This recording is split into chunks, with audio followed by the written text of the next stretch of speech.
his leaving, Stuart stepped into the realm of American textbook legend, for he had started on a journey that was to end with the most famous picture in American history, his portrait of Washington.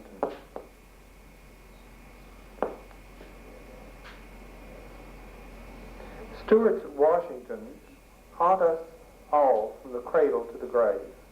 They stare at us from primers and posters and postage stamps. Indeed, it is these canvases, not the hand of God, which determined how the father of their country would look to most future Americans. Should Washington return to earth today, if he did not look like Stuart's portraits, many would regard him as an impostor. The idea of painting Washington was partly responsible for Stuart's return to America. Harassed by debt, casting around for a new source of income, Stuart remembered that the president was one of the most popular men in the world. I expect to make a fortune by Washington alone, he told a friend. However, when Stuart arrived in New York late in 1792 or early the next year, he was so inundated with commissions that he decided to put off depicting Washington for a leaner year. Stuart was the most skillful painter to practice in America since Copley's departure in 1774. Slide, please. Stuart's portrait of General Horatio Gates is an excellent example of the work that so impressed his countrymen. It is the best character sketch of Gates in existence. The English-born adventurer had been the one who schemed to displace Washington as commander-in-chief and almost succeeded. Stuart looked at the mean, facile, pompous face and figure and painted that we really get a true understanding of the character of the sitter. Slide, please. Stuart became the court painter of the Republican court. It was during this period that he executed the series of portraits of lovely ladies that lifts him to a high place among the depictors of beautiful women. The man who had charmed the aristocracy of London and Ireland was immediately popular, despite the fact that his profession was considered unsuitable for a gentleman. Before a court painter can be considered really established, though, he must do a picture of the ruler. And shortly after his arrival in Philadelphia, Stuart painted the president. Slide, please. As soon as Washington entered his studio, Stuart realized that all his powers would be needed to bring the stern imperial face alive. Washington had been besieged by painters for years, and even when he first sat for Peel in 1772, he had grumbled about the drudgery. Stuart resolved to awaken the heroic spirit in him by talking of battles. The patrician general looked up in surprise for a moment and then sank back into his boredom, for he had no intention of discussing military tactics with a mere artist. Rebuffed again, Stuart painted in silence for a while, but he could hardly bear to look at his canvas. The face that was rising before him was dead, though firm and powerful. He felt he had not even gotten a glimpse of Washington's real character. Thus the sittings passed. We gather that only once did the painter strike a spark from the general. As Stuart was allowing his tongue to idle on, no longer in hopes of rousing his sitter, but merely to keep the silence down, he launched in on an old joke. Stuart could not keep from making jokes about the hero, and even to the hero's own wife. But when the portrait was finished and was shown in Philadelphia, it was highly praised, although Stuart himself felt it a failure. There were features in his face totally different from what I had observed in any other human being. The sockets of the eyes, for instance, were larger than I had ever met with before, and the upper part of the nose broader. All his features were indicative of the strongest passion. Despite his dissatisfaction with his picture, Stuart painted some 15 copies. of which he sold for substantial sums. These portraits, which show the right side of the face, are known by modern scholars as the Vaughan type. Slide, please.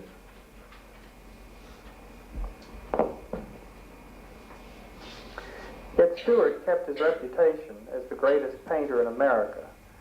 When Mrs. Washington wanted a picture of the president for herself, she persuaded her unwilling husband to sit again for Stuart. Washington entered with cold courtesy, sat down in the chair Stuart had provided, and clamped his face into the rigid expression he saved for portrait painters. Stuart plunged into a spun of anecdote, but the face did not relax. When Stuart looked up from his canvas after a while, his heart almost stopped beating. Washington's face bore a human expression. Although it lasted only a few seconds, by seemingly nonchalant questions, Stuart found out what had put it there. The general had seen a noble horse gallop by the window. Instantly, Stuart commented on a local horse race. Washington made an animated answer, and his face came alive. Then Stuart ransacked his mind for all he knew about horses, and soon the two men were actually talking. Stuart's brush flew merrily in the rhythm with his tongue. The conversation moved on to farming, a subject it had never occurred to Stuart to discuss with the commander-in-chief, and again Washington was interested. Slide, please. Stuart was delighted with the resulting picture. Although Washington had agreed to sit only so that his wife might have his portrait, Stuart determined to keep the canvas. He felt he could make a fortune from copying it for all comers. He completed the face but did not touch the background, and whenever Mrs. Washington sent for the picture, he apologetically explained that it was not yet finished. The picture was never finished. Mrs. Washington had to put up with a copy which she told her friends was not a good likeness. He sold more than 70 and could have sold many more. Slide, please. In April 1795, Mr. and Mrs. William Bingham, who persuaded Washington to stand for a full length that they wished to give to the famous British Whig Lord Lansdowne. Stuart, who had not painted a heroic full length for years, adapted a composition and thus armed waited for the president, determined this time to make him talk at all costs. But when the sitter walked sedately into the studio, what was to Stuart's horror to see the lower part of his face all pulled out of shape. Washington had just had a new pair of false teeth inserted. They fitted him so badly he wore them only for a short time. Not only did the distorted mouth bother Stuart, he was puzzled how to make the general's figure look heroic. He complained that Washington's shoulders were high and narrow, his hands and feet remarkably large. He had aldermanic in proportions, and this defect was increased by the form of the vest of that day. Under the best of conditions, uncertain about doing full length, Stuart got tangled in the complicated composition he had borrowed, and the resulting picture was not, as he himself realized, one of his happiest efforts. Slide, please. Although Stuart's Washingtons have made his name a national byword, they have probably hurt his artistic reputation. His copies of his Amphion portraits, which for sentimental reasons occupy prominent positions in so many museums, are for the most part vastly inferior to the original.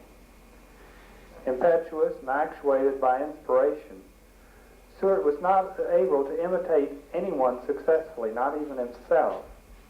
As the years passed, he kept altering, perhaps unconsciously, the shape of Washington's head. At first he made it shorter and squatter than in his original painting, and when he realized what he was doing, he went too far the other way and turned out a series of heads that were longer and thinner. Finally, he became so bored that his Washingtons were merely superficial sketches of the features he had painted. His daughter tells us toward the end of his life, Stuart dashed off Washingtons at the rate of one every 2 hours. Slide, please. In 1803, Stuart moved from the suburbs of Philadelphia, leaving behind a grocer's bill of $216, and followed the national government to the new city of Washington. He was immediately successful. "Stuart is all the rage," quoted Dolly Madison. "He is almost worked to death, and everyone is afraid that they will be the last to be finished." He once said, "The ladies come to me and say, 'Dear Mr. Stuart, I'm afraid you must be very tired. You really must rest when my picture is done.'" Slide, please. Disliking elaborate poses, he painted nothing but heads and shoulders against stock backgrounds. Able to paint exactly as he pleased, Stuart discovered a method of producing the maximum result with the minimum effort. He blocked in the face with opaque colors, which he then covered with a swiftly painted layer of transparent or semi-transparent hues. When he first attempted this method, he was only partly successful. The overpainting did not blend and seemed to be a superimposed drawing. Soon, however, he achieved amazing effects. His finished pictures have all the spontaneity of a sketch, while the transparency of his hues give a marvelous feeling of flesh, for flesh itself seems transparent. He told a disciple that it is like no other substance under heaven. Stuart's flesh tones are his greatest glory. Sometimes he seemed to paint in pure color. Slide, please.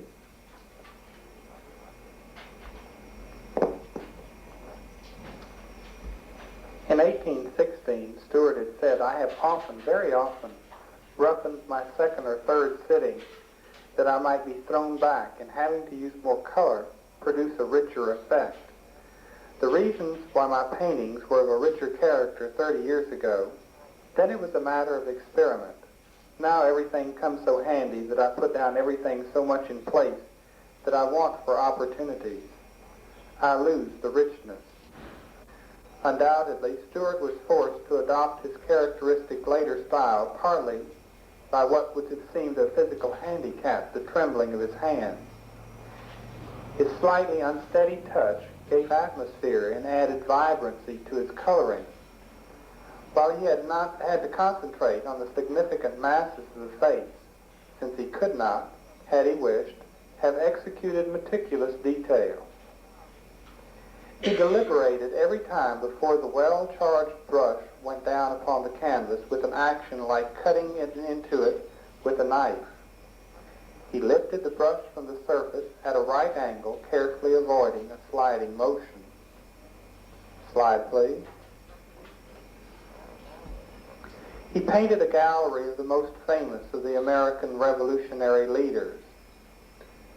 He was called upon partly as gifts to the government, including his full-length standing portrait of Washington, which Dolly Madison saved as one of the 3 or 4 objects that had to be removed from the oncoming invaders to the Capitol in Washington. Slide, please. And a portrait of James Monroe that seems to glow with his flesh tones and the transparencies laid on one on top of another.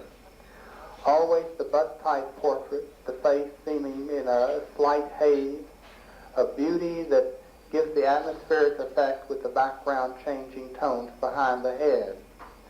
In some instances, the classic motif from the English portrait school of the column and the fairly elaborate drape gave way to the more simplified staining-type background of the head, so in relief against the darker color. Slide, please. On his return to Boston in 1818, John Quincy Adams described him as follows. His own figure is highly picturesque, with his dress always disordered, taking snuff from a large round tin wafer box holding perhaps half a pound, which he must use up in one day. He considers himself beyond question the first portrait painter of his age, and tells numbers of anecdotes concerning himself to prove it, with the utmost simplicity and unconsciousness of ridicule. his conclusion is not very wide of the truth. However, Stuart seems never to have become really self-confident in his work. If one of his fellow artists dared point out the slightest fault in his work, he would fly into a fury. We may be certain that he was still worried about his inability to paint anything but heads and shoulders. For in his 66th year, he made one last attempt to branch out. He painted his only landscape and attempted an ambitious composition of a boy chasing butterflies. The pictures were not successful, and he never deviated from the heads again. During his 71st year, slide please, Stuart was induced by a large honorarium to paint John Adams again. He must have been in a rare good humor, for he charmed the 90-year-old ex-president into softening his prejudice against painters. You must sit in a constrained and unnatural position, which is a trial to the temper. But I should like to sit for Stuart from the 1st of January to the last of December, for he lets me do just what I please and keeps me constantly amused by his conversation. When Stuart showed the finished portrait to one of his friends, he said, "Look at him. It is very like him, is it not? Do you know what he is going to do? He is just going to sneeze." It is often argued that there has never been a truly American art, that all our painters receive their techniques from other lands.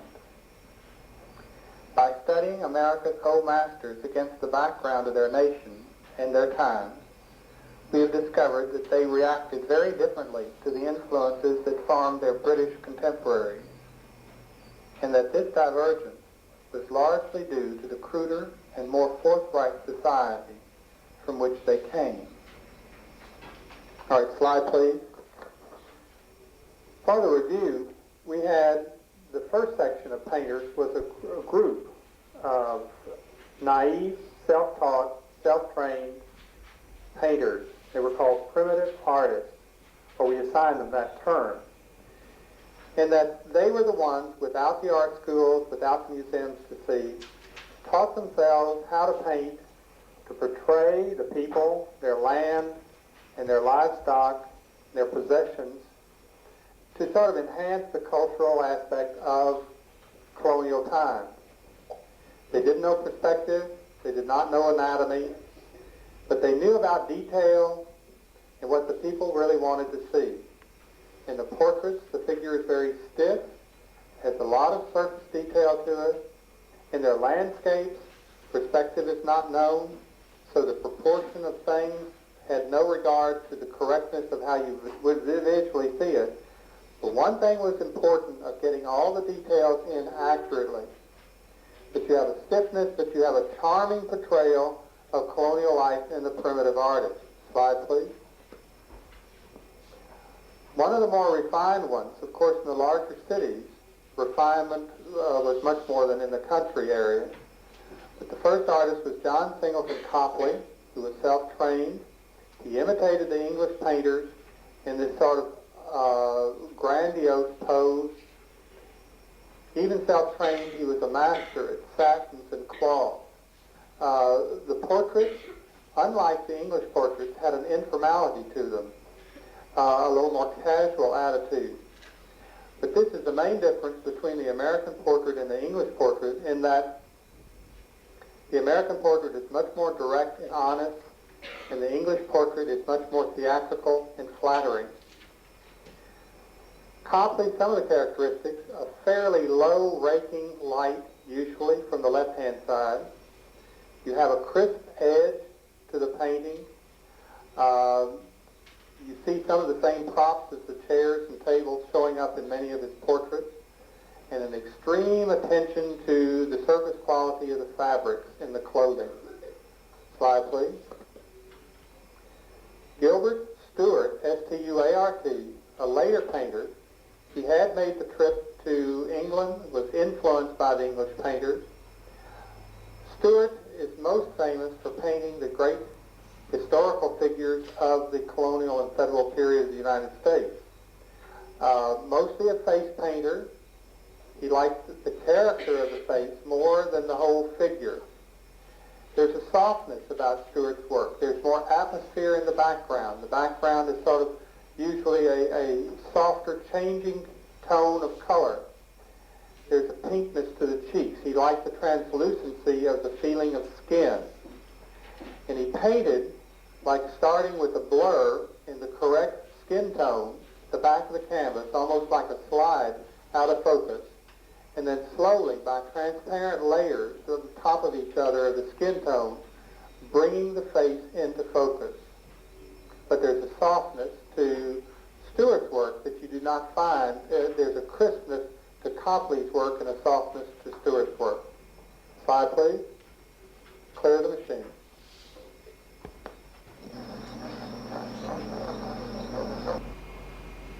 Number 5 in the survey of American painting, the artists covered are George Caleb Bingham, B-I-N-G-H-A-M.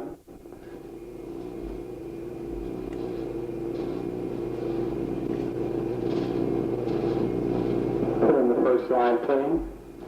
May I have your attention, please? The two artists that we're going to see today are mid-19th century painters. And it was at a period that we were leaving. We have passed the colonial era of American history. We've passed the revolutionary period into the federal period, and then, starting about 1830, or following the Industrial Revolution, we have a push westward in discovering the United States, the expansion of our country. In this, because of the crowding conditions on the eastern seaboard, the frontiers were widened and additional lands purchased for the United States. This way also opened up explorations for the people to settle and also for the artists to record.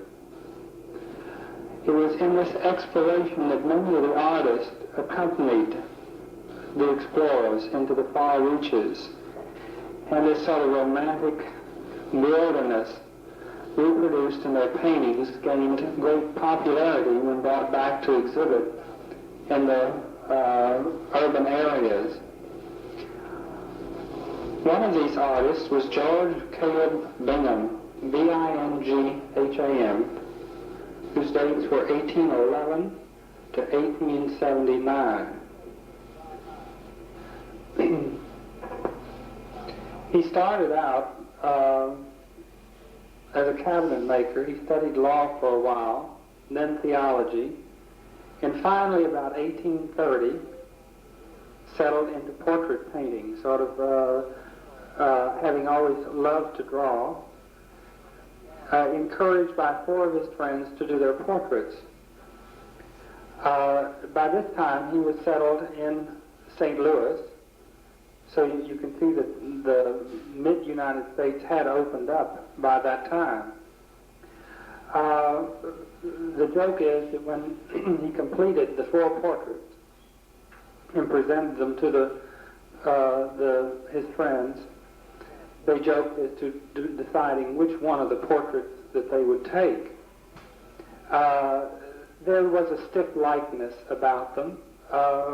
He was largely self-taught, it is believed, and the first efforts, although he did capture a likeness, they were fairly stiff and crude. But his style developed over the years and refined as he gained more confidence in his work. But his greatest popularity rests with his river scene paintings around the Missouri River. And today these are highly regarded by museums and collectors as sort of a monumental, realistic approach or look at the American scene. Engravings of his paintings became very popular during his lifetime. Slide, please. And most of his scenes of the river area were set on the Missouri, outside of St. Louis and the adjoining areas, in painting with explicit directness, sort of a realistic approach, and yet with their majesty and realism, the spaciousness of the Midwestern United States, he creates this sort of eerie feeling in his painting, sort of a stopped second in time. There is a greatness to his work that more people are discovering each year. In this one, the fur traders going up the Missouri, you have characters that you see again and again in his work. The costumes of the riverboatmen, the barges or flatboats that they traveled in,